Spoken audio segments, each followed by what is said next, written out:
Welcome to the Financial Coaches Podcast, where we talk about how to build your practice from startup to scale up while being the kind of coach your clients crave. Finally, a podcast for financial coaches.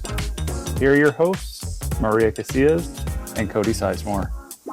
Hello and welcome back to the Financial Coaches Podcast. My name is Cody Sizemore with Sizemore Financial Coaching, and I am joined here by my lovely co-host, Maria Casillas. Maria, how you doing? I'm doing fantastic, thank you. Are you doing Good. well today? Good. Yeah, I'm doing pretty good. You know, Good. The sun is shining, so I can't really complain too much. So That's awesome. Feels good. Awesome. Sun is Over shining, here. tank is clean, all that kind of stuff. Yeah. Over here, we have some pool weather, so we've gotten to enjoy that the last few days. So we too are having a fantastic time, just kind of chilling out a little bit.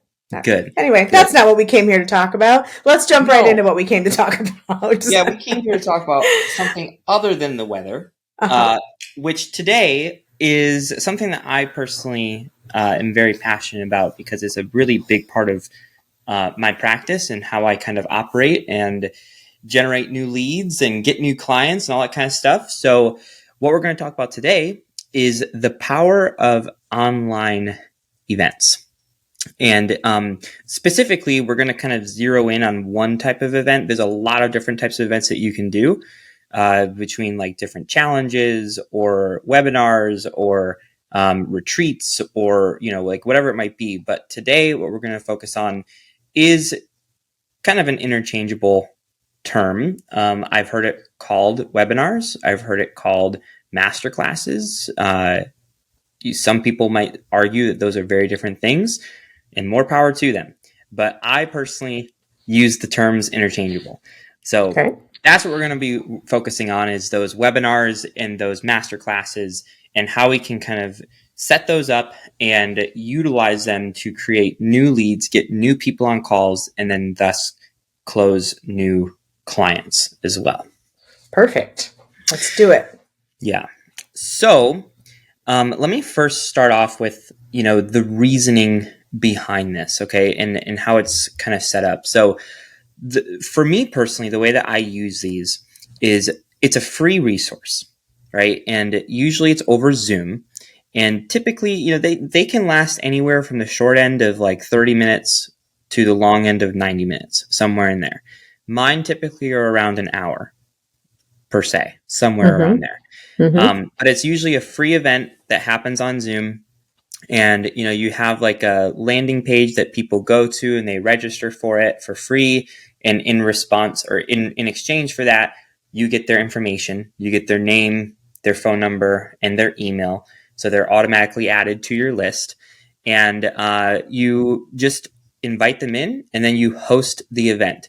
And with every event that you have, there's usually some sort of like topic that you want to talk about, right? So you could do one about like setting up a budget of some sort. You could do one on, tactics to eliminate your debt. You could do one on tactics for buying your first house. Whatever it might be, whatever you feel, called to help people with, that's what you would want your webinar and or masterclass to be. So me personally, I love helping people get out of debt, build savings, and then get into a position to either buy a home or start investing. So that's what I focus on. So, the first thing that you'll want to do, first and foremost, is just develop like a cool title for this. Before you go into what you want to do, I have a quick question for you. Okay. Yeah, of course. Well, actually, it's two quick questions. One of them is, how often do you typically do one of these? Good question.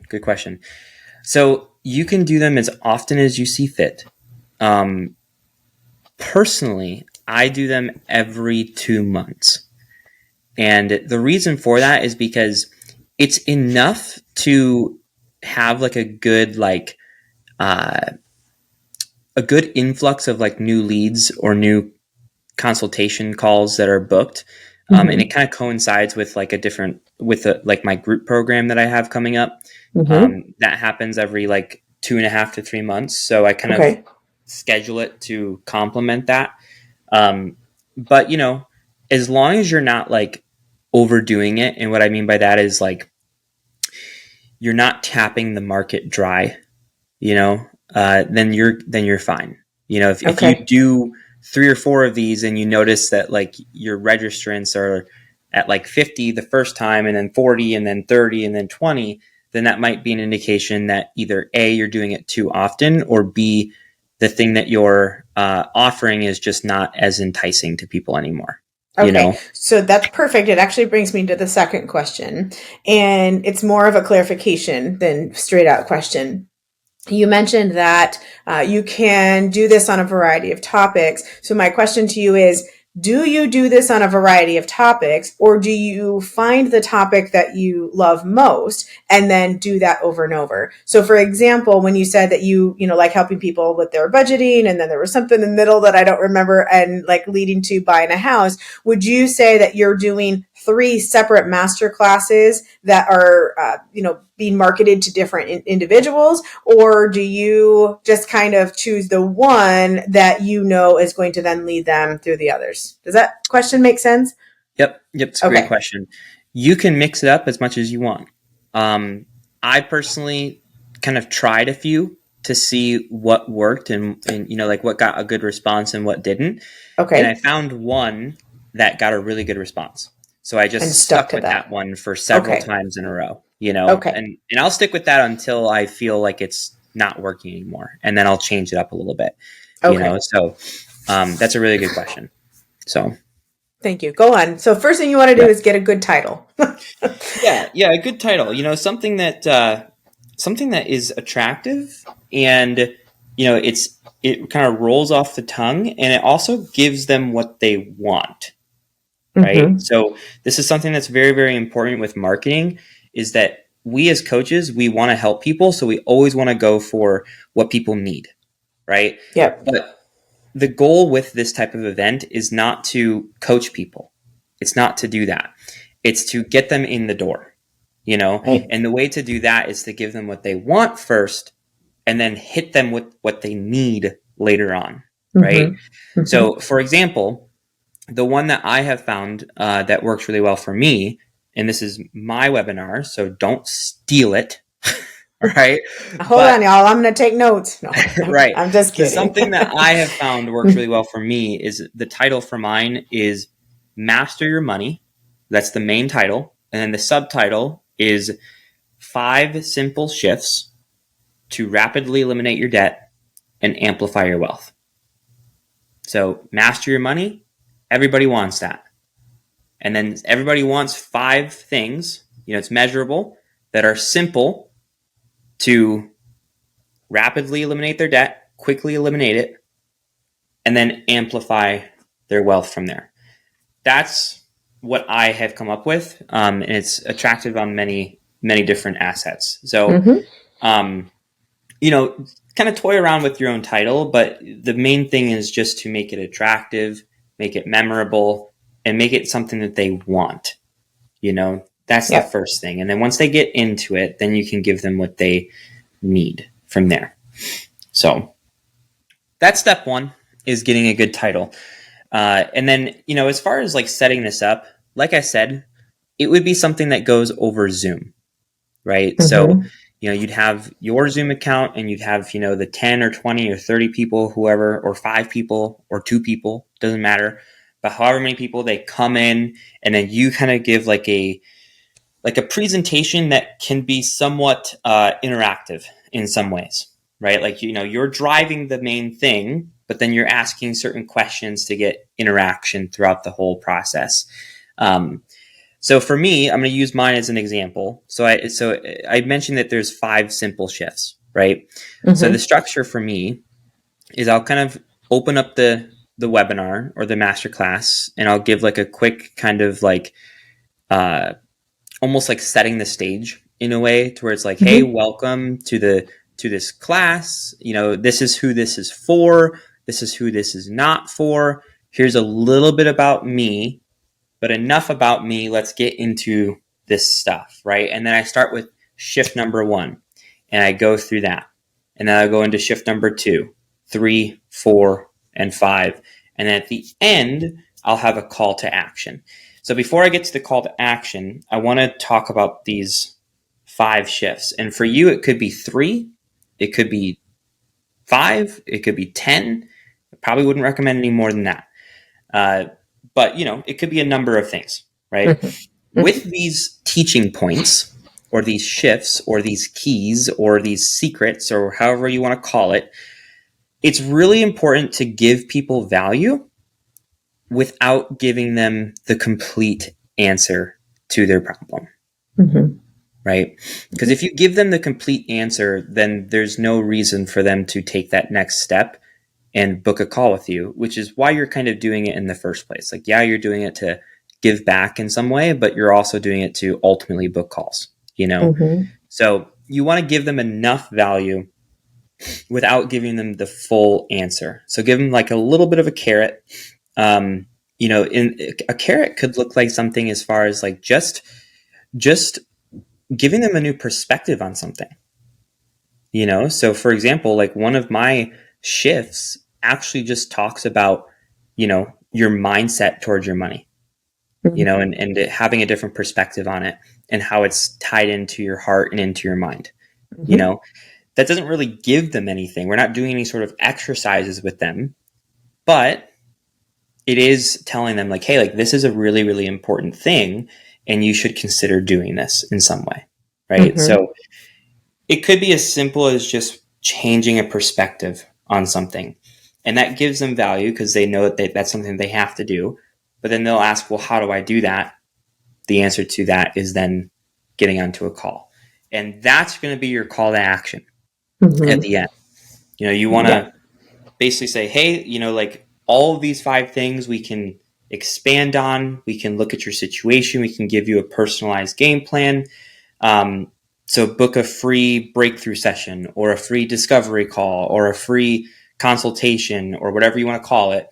And, say that, hey, it's usually a $500 value or a $250 value or $750 value, whatever it might be. You can say it's usually this much to do this with me, but for you, since you made it to this call, I'm giving it to you for free, but it's only going to be for free until this webinar or masterclass ends. Once this class ends, I'm taking this offer off the table, right? Okay, so I'm going to hit pause right there. So when you say when this masterclass ends, you mean like physically hanging up from that Zoom call?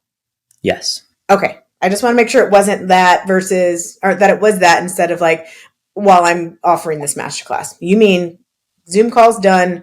That is it. So how much time do you give them to make that decision? Is it like 2 minutes?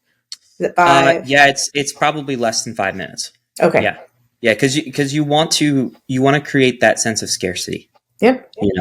And that drives people to make a decision of whether to book a call with you and move their life forward or not.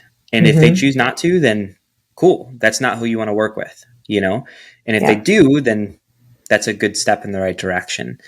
So, that's how I have personally kind of set it up. And, you'll want to have like something to kind of aid you with your presentation. Like you don't want to just sit in front of a camera and talk, like you should make something, whether it be through PowerPoint or Canva, but something that kind of like complements your teaching points and your presentation with a visual representation as well, to make it more engaging for people. And so that they help can keep you on along. track too.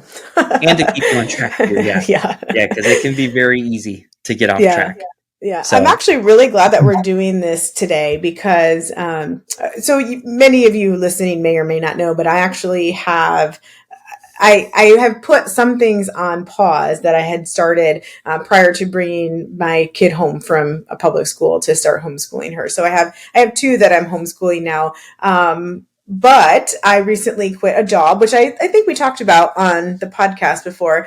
And what I will be doing to fill in that time is to get back into some of the online events that I was doing before. So the reason I'm really glad we're talking about this is because prior to hitting pause on those things, I had created this entire online event. I had even done a couple of them, but then it was taking too much time, so I had to stop. But all of the things you're saying are like absolutely in line with what I was doing. So I'm like, yeah, okay, that's cool. I was on the right track with that. One of the biggest differences, though, is that I did not create that sense of scarcity where I was like, this is available until the end of this webinar and that's it.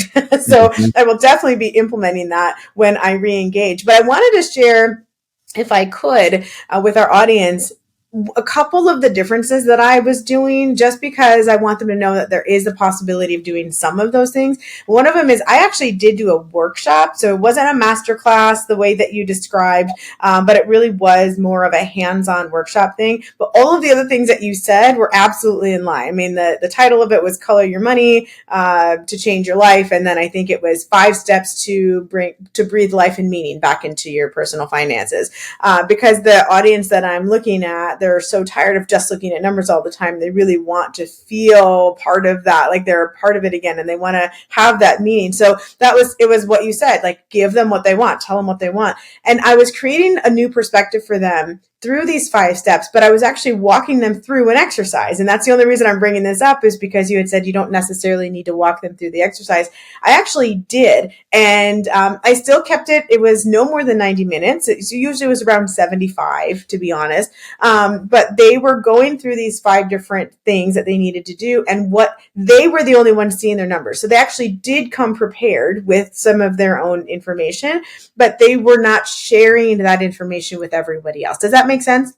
Mm-hmm. So it was still very private for them, but it gave them the aha moment by looking at their own numbers, and it gave them that idea, that not idea, it's not the word I'm looking for, but the realization, there it is, that they're like, oh crap, I need to do something about this, because they saw with that new perspective how they can, how their life has been up to this point and how they want to shift that going forward. So I just wanted people to know that there are different ways of doing this, and it really kind of depends on what your audience is. We have bragged on this show, I think, a few times that we're a little bit different. We really do believe in meeting people where they are. And that's not just our clients, it's our coaches as well. So we want you to know that as coaches, if you have like a spin on something, or you've got some really cool ideas that maybe aren't similar to what you're seeing in the rest of the marketplace, this might be a good place to try some of that out. And maybe it doesn't work, but don't not try it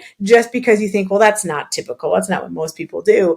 You never know what the marketplace needs. And like Cody said, there are people who want different things, and sometimes they need something very similar, but what they want is different. So if you can offer them something that entices them, and then it gets them back into the lane of here's what you actually need to be doing, you might be the only person who can do that for them. So just remember that, and don't feel like you're in this box. So thank you for letting me throw all that in there. Mm-hmm. And now I'm actually kind of pumped to get back into what I was doing before, because I'm like, that would actually be pretty cool. It's a great way to just generate new leads, and it's great because like you're giving back at the same time. Like there's going to be some people who just show up and they take the information and then they leave, and that's fine. That's totally fine, because you want to be able to provide a free service in some way every now and then. And, that's a good way to just, help out your community in some way.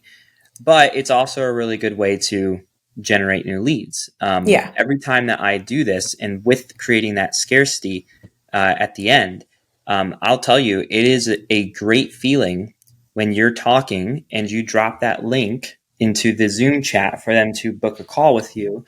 And as you're kind of talking through this and kind of wrapping it up and talking about, next steps and stuff like that, your phone just starts going off with email notifications of people booking calls. It's a great feeling. Mm-hmm. And, I have been able to sometimes after I've done an event like this, sometimes I only book one call, but hey, like that was worth it. It was an hour of my time for a call that was booked. But then there's also other times where I've done this and I've booked 17 calls, and then I'm like, holy cow, how am I going to have all these feel calls? all that? Yeah, I agree that it is a great way to get new leads. And that's actually why I had to hit pause, because it was creating and generating those leads. And I just didn't have the time to serve those people. So that's what I'm like, nope, I got to hit pause. So yes, you're absolutely correct. It's a wonderful way to do that. And also I have heard our coaches in the past say, you know what, I did this thing. I tried this thing. I think we've talked about something like this before, and people have come to us and said, we've tried this and nobody showed up. Or 5 people showed up and I got 0 leads. What a waste. And it's like, no. It wasn't a waste. And we've actually had some people who have said, I had, nobody show up and I did it anyway. And to those coaches, we're like, heck yes, because it's all about, it's practice. You're figuring things out. You're, ironing out some of the wrinkles in that. So there is no wasted trial here. I think that that's one of the most important things. So don't be so stuck in fear that no one's going to show up that you don't do it at all, because then you're just never going to get off the ground. So, and I can tell you from personal experience, my first one that I ever did, no one showed up. Then the second one I did, I think 3 people showed up, and I had no book calls. Then the third one I did, I think I had 6 people, and I booked 2. And then I had the next one I did after that, I think I had 9 people, and I booked 3 calls. And then I had 12, and then I had I think it was like 18, and then I had 25. You just have to do it. And it goes back to what we said last week. Like, just do it. Which, by the way, I showed Maria the Shia LaBeouf video, and she understands now. Yeah, so. And I told them I'm on the brink of being cool, but I'm still not there, and I know that. Yeah. There is one other thing. Now that you took my mind off of it, I'm hoping I can re-grab that question. I was going to say, I'm actually pretty impressed that you remember how many kept showing up. So that's pretty darn impressive. I remember because I took it personally. That is not in a bad way. Not in a way of like, I suck or anything like that, but more so of like, okay, I did this and I didn't have anyone show up, or only had, 3 people show up, or whatever it might be. And I was just like, that's not good enough for me. So I'm going to make this into my journey, and I'm going to do what I can to tweak it, refine it, and make it better to get more people in, So I kind of keep like records in my head of that kind of stuff, because it's what drives me. I love it. I'm just a little bit envious. That's all. Excuse me. I remember the question. It was that, do you have people who ever repeat? Or do you not allow them to repeat? Or do you only allow them to repeat if it's a different subject matter? Yeah. I've had people sign up and not attend. Okay. Like 3 times. And then finally on the 4th one, they'll actually show up. Okay. But usually if someone shows up, they usually don't come back because they know. Okay. Yeah. All right. Yeah. That was one of the questions that I had. So, all right. Well, I really appreciate you sharing all of this. And I look forward to implementing some of those little tweaks, because when I'm ready to hit unpause, I think it's going to really be a cool thing. Because I do believe that people want to, they want to know, they want to change. They want to not always be the first person, though. And that's something that came to mind when you said that first one, there was 0. People are watching to see who else does some of this stuff. So on the time when nobody shows up, as long as you actually do the presentation, you can talk about how all of the attendants, 100% of the attendants of the people in attendance thought that you did a fantastic job, and they were so glad that they had shown up. So that way, next time, people are like, "Oh, I'm not the first one," right? So you can be very true in a very honest way, and still help people realize they're not the first people. And one thing I will say too, before we close out, is that if you do this and you want another financial coach in there to give you feedback, you can totally ask that, and it could even be us. As long as we're free during your presentation time, we'd be happy to join in and just watch and then give you a little bit of feedback at the end. Or alternatively, if you want to watch one of ours, you can, of course, join in and check it out.